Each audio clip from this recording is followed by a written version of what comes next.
தேவேந்திரகுல வேளாளர்கள் தாக்கப்பட்டதையும் பாதிக்கப்பட்ட மக்கள் மீதே காவல்துறை பொய் வழக்குகளை பதிந்து அவர்களை துன்புறுத்துகிற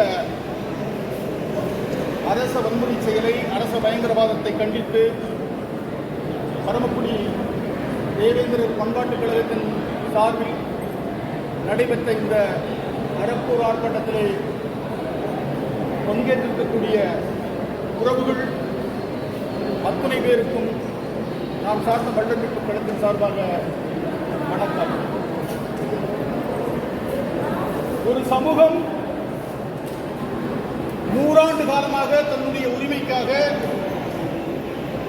தன்னுடைய பாதுகாப்பிற்காக,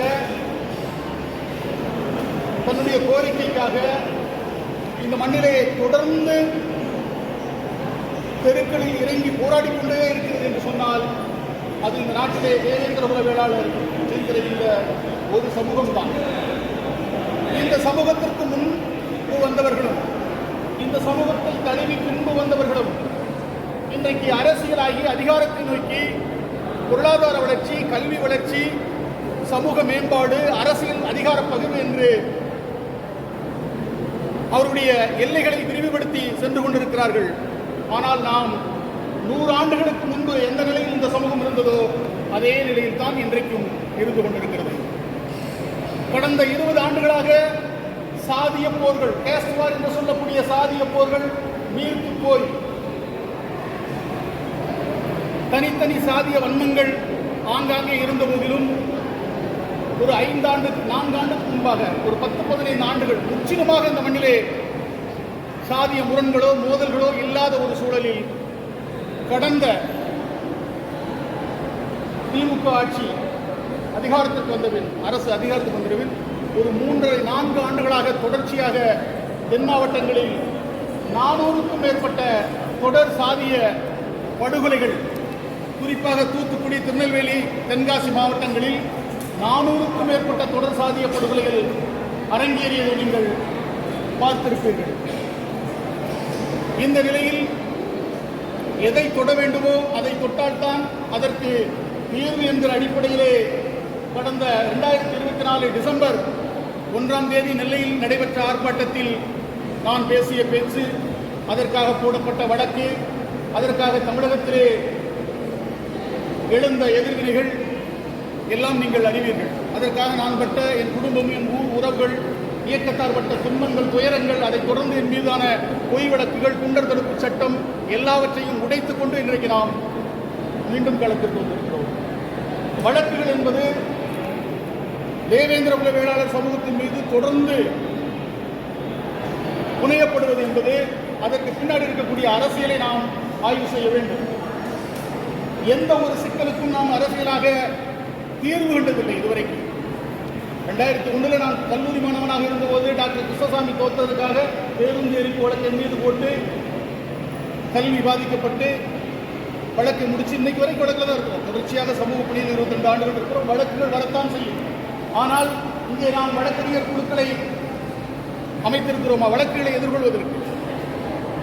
அதற்கான பொருளாதார கட்டமைப்பை நாம் உருவாக்கி இருக்கிறோமா? எத்தனையோ அமைப்பு என்று நாம் இன்றைக்கு புறப்பட்டிருக்கிறோம். ஒரு பழமொழி சொல்லுவார்கள், அறுக்க தெரியாதவன் இடுப்பு சுற்றி 72 அருவாமதி. அதுபோல் நாம் இந்த சமூகம் இன்றைக்கு சிதறுண்டு கிடக்கிறது. அமைப்பாக இல்லை, அரசியலாக இல்லை, எந்த அரசியல் பின்புலமும் இல்லை, பொருளாதார பின்புலமும் இல்லை. பட்டவன் தான், சிக்கினவன் தான், ஜெயிலுக்கு போனவன் தான், செத்தவன் தான். இதுதான் இன்றைக்கு வரை நடைமுறையில் இருந்து கொண்டிருக்கிறது. எனவே வலுவான கட்டமைப்பை ஏற்படுத்தாமல் அல்லது நமக்கான ஒரு அரசியலை நாம் தேர்வு செய்து, ஒரு அரசியல் கட்சியை தேர்வு செய்து நம்முடைய பாதுகாப்பை நாம் ஏற்படுத்திக் கொள்ள தவறினால் இந்த அவலம் தொடரும்.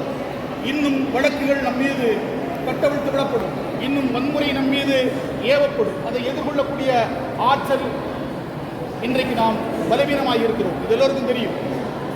எனவே அரசியலாக நாம் நம்மை பலப்படுத்திக் கொள்ளாவிட்டால் இந்த சமூகம் தன்னுடைய எதிர்காலம் கேள்விக்குறி என்பதை நான் வேதனையுடன் பதிவு செய்ய கடமைப்பட்டிருக்கிறேன். 1980களிலே பாட்டாளி மக்கள் கட்சி என்கிற ஒரு கட்சி தென் தமிழகத்திலே காலூன்றியது. இந்த சமூகத்தை எவரும் மதிக்காத நிலையில் வன்னியர் தேவேந்திரன் ஒருதாய்மத்தில் என்கிற முழக்கத்தோடு தெற்கே தேவேந்திரனுக்கு தேள் கொட்டினால் வடக்கே வன்னியனுக்கு நெறிகட்டும் என்று மருத்துவர் ஐயா ராமதாசனுடைய அந்த முழக்கம் இந்த சமூகத்தை ஒருங்கிணைத்து அரவணைத்து அரசியலாக்கி அமைப்பாக்கி அதிகாரத்தை நோக்கி நகர்த்த முயற்சித்த போது அதையும் நாம் பயன்படுத்திக் கொள்ளவில்லை. இன்றைக்கு அண்ணன் நாம் தமிழர் கட்சியினுடைய அண்ணன் செந்தமிழன் சீமான் இந்த சமூகத்தினுடைய வரலாற்றை பண்பாட்டை பேசினால் கூட அவருக்கு ஆதரவில்லை. அதையும் நாம் எதிர்க்கிறோம், எல்லாவற்றையும் எதிர்த்துக் கொண்டிருக்கிறோம். பாரதிய ஜனதா கட்சியாவது நமக்கு நம்மை ஆதரிக்கும் என்று சொல்லி இந்த சமூகம் ஏமாந்து சென்றது. பட்டியல் வெளியேற்ற கோரிக்கையை அவர்கள் காயெடுத்ததோடு அவர்களுடைய கடமையை நிறைவு செய்து கொண்டார்கள். இப்ப நமக்கான அரசியல் என்ன? நாம் எதை நோக்கி பயணிக்கப் போகிறோம்? 1957 மாவீரன் இமானுவேல் சேகரன் படுகொலை செய்யப்பட்ட அந்த கொலை குற்றவாளிகளுக்கு தண்டனையை பெற்றுத்தர முடியவில்லை. அவர்கள் தூக்கு தண்டனை கிடைத்து அது ஆயுள் தண்டனையை மாற்றி பின்னாடி விடுதலை செய்தார்கள். ஆனால் காங்கிரஸ் கட்சி தான் நாம் நம்பி நின்ற அந்த காங்கிரஸ் கட்சி அன்றைக்கு 57 இருந்து 68 வரை ஆட்சியில் இருந்த காங்கிரஸ் கட்சி மேல்முறையீடு செய்ததாக செய்ய முயற்சிக்கவில்லை, நமக்கு நீதியை பெற்று தரவில்லை. அதுபோல 1968 வெண்மணி படுகொலை 44 பேர்களை கோபாலகிருஷ்ண நாயுடைய கும்பல் எரித்து படுகொலை செய்தது. அதற்கு நீதிபதி என்று சொன்னார். அம்பாசிடர் கார்ல போறவரா இறங்கி தீ வச்சு கொடுத்த போறான்னு சொல்லி அந்த கொலை குற்றவாளியை விடுதலை செய்தது நீதிமன்றம். அன்றைக்கு திமுக ஆட்சி தான். மேல்முறையீடு செய்யல. அண்ணன் மாவீரன் அமல்ராஜ் பாண்டியனுடைய அழித்தொழிப்பு குழு 12 ஆண்டுகளுக்கு அப்புறம் 1980 கோபாலகிருஷ்ண நாயுடு வெட்டி வீழ்த்தி ஒரு வீர வரலாற்றை, ஒரு தீர்ப்பை அந்த மண்ணிலே எழுதியது. சமூகமாக நாம் மாவீரத்தை வெளிப்படுத்த அந்த தீர்ப்பை எழுதவில்லை. அதற்கு பின்னாடி ஒரு இயக்கம் இருந்தது, நக்சல்வாரி இயக்கம் இருந்தது, அழித்தொழிப்பு குழுக்கள் என்கிற பொது உடைமை சிந்தனையை தாங்கிய ஒரு குழு இருந்தது, ஆயுத குழு இருந்தது. அதனால் தான் அங்கே அந்த தீர்ப்பை நாம் எழுத முடிந்தது. அதற்கடுத்து தொடர்ச்சியாக 1989 கோடி தேவாரம் கலவரம், கண்டமனூரில் 5 பேரை தேவேந்திர குல வேளாளர்களை துப்பாக்கி வச்சு சுடுதாங்க. வெண்மணி படுகொலைக்கு கணபதி பிள்ளை என்கிற ஒரு நீதிபதி தலைமையிலே ஒரு ஆணையம், ஒரு நபர் ஆணையம் நீதி வழங்கல. நாம் தான் நீதியை எடுத்துக்கொண்டோம். கோடி தேவாரம் கலவரம் கிட்டத்தட்ட முதுகுளத்தூர் போர் என்பது ஒரு அரசியல் எழுச்சி போர். 1957 கிட்டத்தட்ட 17 நாட்கள் ஐயா இமானுவேல் சேகரனை அடக்கம் செய்த அடுத்த நாளிலிருந்து அருங்குளத்திலே தொடங்கிய அந்த போர் 17 நாட்கள் பல உயிர்களை காவு கொண்டு அதற்கு இன்னைக்கு வரைக்கும் நீதி கிடைக்கல. கோடி தேவாரம் கலவரம் நீதிபதி நீதியை பெற்றுத் தருகிறோம் என்ற அன்றைய திமுக அரசு தான், கருணாநிதி தலைமையிலான அரசு. இன்றைக்கு வரைக்கும் நீதி கிடைக்கல. மிக பல உயிர்களை இழந்தோம், பல உடைமைகளை இழந்தோம். கொள்ளையடிப்பு கலவரம் என்பது களவு செய்யத்தான் என்பது எல்லோருக்கும் தெரியும். அப்போ உடைமைகள், ஆடு மாடுகள், அங்க இருக்கக்கூடிய வயல்வெளிகள், தென்னை எல்லாமே, கரும்பு, வாழை எல்லாம் வெட்டி வீழ்த்தப்பட்டது. தேனி மாவட்டமே சூறையாடப்பட்டது. இந்த 2 சமூகத்தையும் மோத விட்டு அழகு பார்த்தது இந்த அரசு. தீர்வு இல்லை. 1997 திருநெல்வேலி துறையூரில் திலீப் பந்தோனி, ஆனந்த சண்முகம் என்கிற 2 தேவேந்திர குல வேளாளர்கள் சமூக போராளிகள். அவர்களை கூட்டத்தில் சுடுவது போல், உரிமையை சுடுவது போல் இனம் கண்டு குறிவைத்து சுட்டுக் கொல்லப்பட்டார்கள். நாம் நீதியை இன்றைக்கு வரைக்கும் அதுக்கு நீதி இல்லை, அந்த உயிருக்கு நீதியை பெறல. அதுபோல் 1999 மாஞ்சோலை போராளிகளுடைய உரிமைக்காக, மாஞ்சோலை தயாரித்த தொழிலாளர்களுடைய உரிமைக்கான போராட்டம். தாமிரபரணி ஆற்றிலே 17 பேர் அடித்து படுகொலை செய்யப்பட்டோம். நீதிபதி மோகன் தலைமையில் ஒரு விசாரணை ஆணையம் தன்னால செத்தாங்கன்னு சொல்லி எழுதுறாரு. இதுதான் நீதி இந்த நாட்டிலே, இதுதான் இந்த நாட்டிலே நீதி. அதற்கு முன்னாடி அதிமுக ஆட்சியில் 95 கொடியன்குளம், ஆலந்தா, காசிலிங்கபுரம் என்கிற 3 தேவேந்திர ஊர்கள் காவல் படையாலும் குறிப்பாக சசிகலா நடராஜனுடைய ஏவல் படை. இதெல்லாம் வரலாற்றை மறந்துட்டு நம்ம பேசுறோம், அதெல்லாம் பேசுறது இல்லை. அவருடைய கட்சியிலே நாம் பிடிக்கிறோம். அவர்கள் திட்டமிட்டு இந்த 3 ஊர்களை சூறையாற்றினார்கள். காரணம் என்ன? பொருளாதாரத்தில் வளர்கிறார்கள். வெளிநாடுகளுக்கு சென்று திரைக்கடல் ஓடியும் திரவியம் தேடி என்று கொடியங்குளத்தினுடைய தேவேந்திர குல வேளாளர்கள் உலகெங்கும் சென்று பொருள் ஈட்டுவதோடு அந்த தென் மாவட்டத்தில் இருக்கக்கூடிய அத்தனை பல்வேறு ஊர்களில் இருக்கக்கூடிய தேவேந்திர குல வேளாளர்களை வேலைக்கு எடுத்து வெளிநாட்டுக்கு அனுப்பி பொருளாதாரத்தில் இந்த சமூகத்தை வளர்த்தெடுக்கிறார்கள் என்கிற ஒற்றை காரணத்திற்காக 3 தேவேந்திர குல ஊர்கள், நமக்கு கொடியங்குளம் மட்டும்தான் தெரியும். அதே போல ஆலந்தா, காசலிங்கபுரம் என்கிற 3 தேவேந்திர குல வேளாளர் ஊர்கள் சூறையிடப்பட்டது. நீதிபதி கோமதி நாயகம் தலைமையிலே நீதி விசாரணை ஆணையம் போட்டார்கள். இன்னைக்கு வரைக்கும் நீதி இல்லை, இன்றைக்கு வரைக்கும் நீதி இல்லை. எதற்குமே நாம் நீதியை பெற்றதில்லை. அடுத்து இதே மண்ணில் 1991 5 முக்குச்சாலையில் 2 தேவேந்திரர்கள் ஒரு கோனார் சமூகத்தை சார்ந்த தண்ணி கொண்டு போனாங்க. 3 பேரை சுட்டுக் கொண்டாங்க. இது பலருக்கு தெரியாது, யாரும் பேசுறது கிடையாது. 91 அதுக்கப்புறம் 2011 எல்லோருக்கும் தெரியும். 6 தேவேந்திரர்கள், நூற்றுக்கணக்கான பேர் படுகாயம். 6 தேவேந்திரர்களை படுகொலை செய்தார்கள்.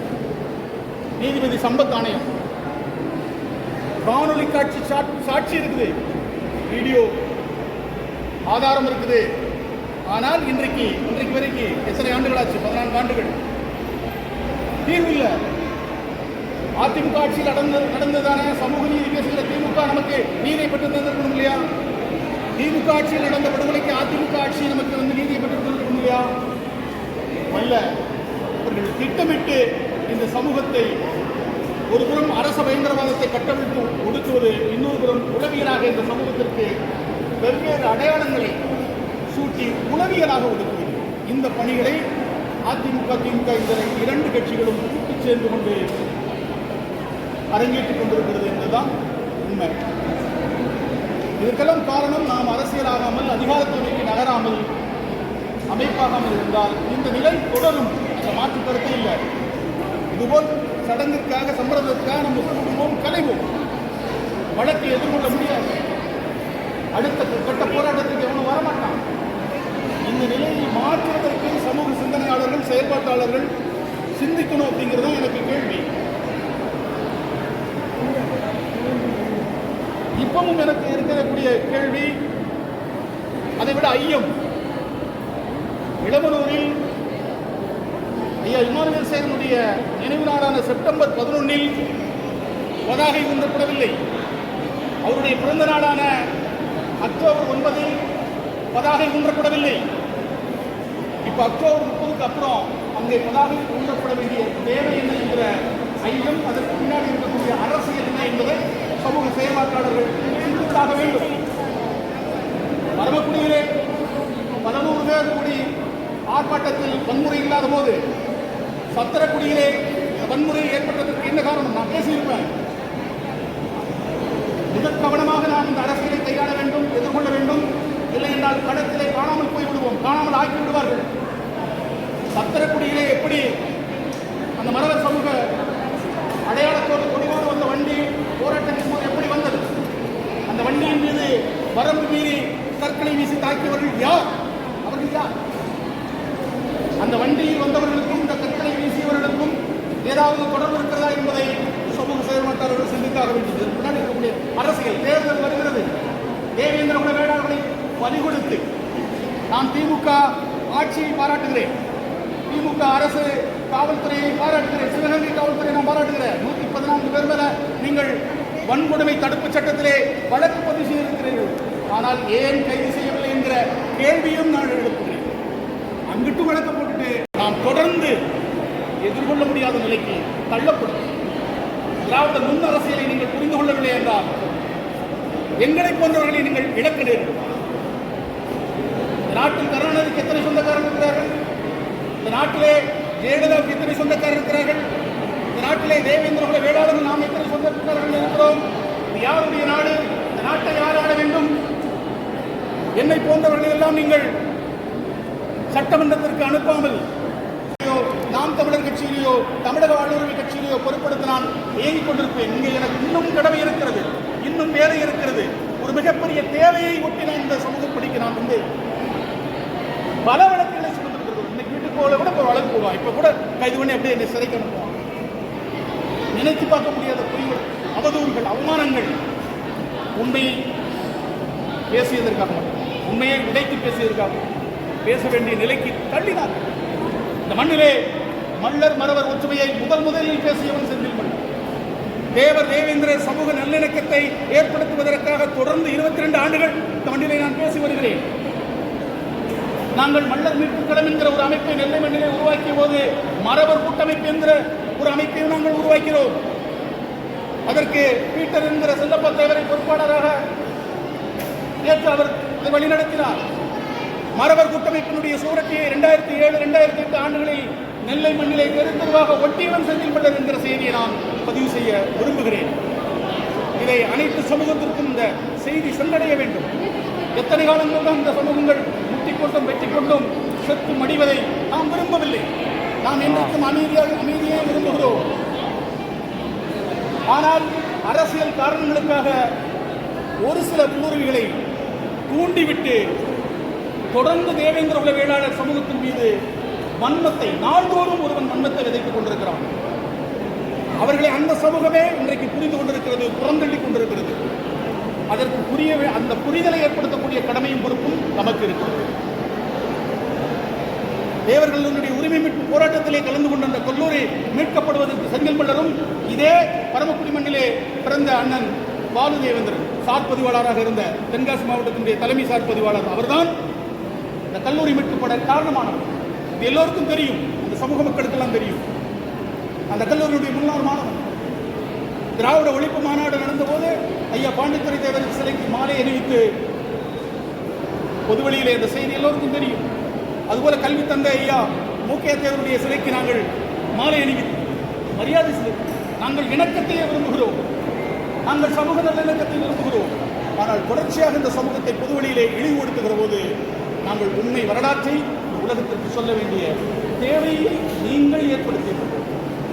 எனவே இதை அனைத்து சமூகமும் புரிந்து கொண்டு சமூகம் அமைதியாக இருக்கணும். நாங்கள் எங்களுடைய பேச்சுவார்த்தை நடத்த தயாராக இருக்கிறோம். அரசோடு சரி, நாங்கள் இன்றைக்கும் சொல்லுகிறேன், தமிழகத்தில் நடந்த அத்தனை கலவரங்களையும் ஆய்வு செய்திருக்கிறார். எந்த ஒரு கலவரத்தையும் மல்லர்கள் தோற்றுவித்ததாக வரலாறு கிடையாது.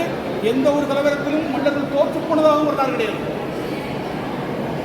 மறவர் சமூக உறவுகளோடு எங்களுக்கு எப்போதும் சண்டை இல்லை. மறவர் சாதி வெறியர்களோடு எப்போதும் எங்களுக்கு சமரசம் இல்லை.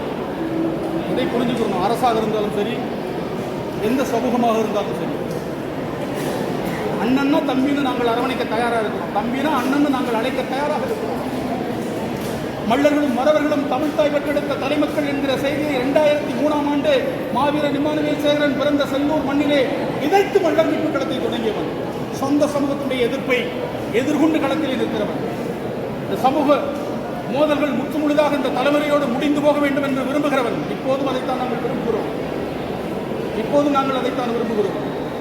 இதற்கு பின்னாடி இருக்கக்கூடிய திராவிட அரசியலை, திராவிட நுண்ணரசியலை, அந்த சூழ்ச்சி அரசியலை இருவரும் சமூகங்களும் புரிந்து கொண்டு சமூக நல்லிணக்கத்திற்கு நீங்கள் இணங்கி வந்தால் தேவேந்திர குல வேளாளர்கள், தேவேந்திர குல வேளாளர் அமைப்புகள், தேவேந்திர குல வேளாளர் சமூக தலைமைகள் அனைவரும் அதை நாங்கள் வரவேற்று அமர்ந்து பேசுவதற்கு நாங்கள் அணியமாக இருக்கிறோம். அதை தவிர்த்து பொது வழியிலே தேவேந்திர குல வேளாளர்களை இழிவுபடுத்துகிற அந்த போக்கை நீங்களே கண்டியுங்கள். யார் இமானுவேல் சேகரன் மணிமண்டபம் கிட்டக்கூடாது போய் நீதிமன்றத்திற்கு சென்றது? நாங்களா சென்றோம்? எந்த சமூகத்துக்கு எதிராக நாங்கள் நீதிமன்றத்திற்கு சென்றிருக்கிறோமா? தொடர்ந்து இமானுவேல் சேகரன் அவர்களை இழிவுபடுத்தியது யார்? இந்த சமூகத்தினுடைய வரலாற்றை பண்பாட்டை பேசியதற்காக அண்ணன் செந்தமிழன் சீமானை இழிவுபடுத்தி பேசியவர் யார்? அந்த வரலாறு தான் பேசும். உங்கள் வரலாறு நீங்கள் பேசுங்க, எங்கள் வரலாறு நாங்கள் பேசுவோம். எனவே இதை அனைத்து சமூகங்களும் புரிஞ்சுக்கணும். குறிப்பாக தேவேந்திர குல வேளாளர் சமூகம் இந்த அவலத்திலிருந்து விடுபட வேண்டும் என்றால் நீங்கள் அரசியலாக வேண்டும், நீங்கள் அமைப்பாக வேண்டும், நீங்கள் அதிகாரத்துறைக்கு நகர்ந்தால் மட்டும்தான் அதற்கு தீர்வு. வழக்கு வந்து கொண்டேதான் இருக்கும், அதை எதிர்கொண்டுதான் ஆக வேண்டும். யாரும் வழக்கு திரும்ப பெற மாட்டான்.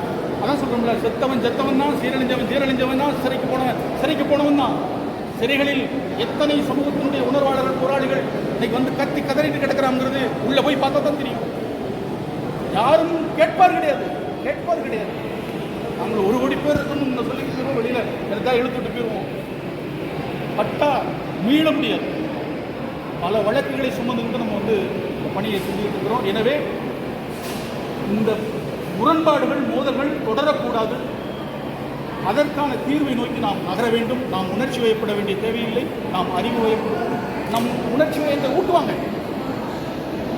20 ஆண்டுகள் இணக்கமாக அந்த சமூகத்துடன் என்னையே வந்து எதிராக நிறுத்துறாங்க. அது அரசியல் அப்படி தான் செய்யும்.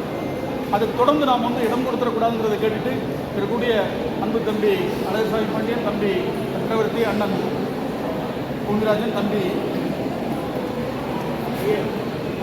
வையவன் போன்ற சமூக செயற்பாட்டாளர்கள், தம்பி பாஸ்கரன், நீங்கள் ஒரு வடிவம் கொடுங்க. குறிப்பாக இப்போதைக்கு தற்காப்பு நடவடிக்கைக்கு வழக்கறிஞர் குழுக்களை ஏற்படுத்துங்க. அதற்கான நிதி குழுக்கள் இல்லை, எனக்கு பின்னாடி ஒரு வழக்கறிஞர் குழு இருக்குது, அதற்கு நிதி கொடுக்கறதுக்கு ஒரு குழு இருக்குன்னு போய் தான் நாங்களாம் வந்து பேசுகிறோம். ஏன்னா இப்போ வழக்காயிடுச்சுன்னா கேட்கறதுக்காக ஒரு குழுவை வந்து சமூகத்திற்கு வந்து அங்கே மாவட்டந்தோறும் ஏற்படுத்திக்கிட்டு வழக்குகளை வந்து எதிர்கொள்வோம். மேலும் மேலும் வழக்குகள் பாயாத வரைக்கும் வந்துடுவோம். கட்டுப்பாடான ஒழுங்கான அரசியல் அறப்போராட்டத்தை நம்ம வந்து முன்னெடுப்போம். திட்டமிட்டு போராட்டத்தை முன்னெடுப்போம். அதை தாண்டி அதிகாரத்தை நோக்கி நகர்வதற்கு நீங்கள் எல்லாம் பேசுங்க. நாங்களாம் அமைப்பு, இயக்கம், கட்சி அதெல்லாம் தேவையில்லை. நான் வந்து ஒரு தொண்டனாக இருந்து இந்த சமூகத்தை ஒருங்கிணைத்து அனைத்து தலைவர்களோடும் பேசி ஒரு அரசியல் கட்டமைப்பை ஏற்படுத்துவதற்கு நான் தொண்டனாக எந்தவித எதிர்பார்ப்பும் இல்லாமல், முகவரி இல்லாமல், விளம்பரம் இல்லாமல் வேலை செய்வதற்கு நான் தயாராக இருக்கேன் அப்படிங்கிற என்னுடைய உணர்வை பதிவு செய்து விடைபெறுகிறேன். நன்றி, வணக்கம்.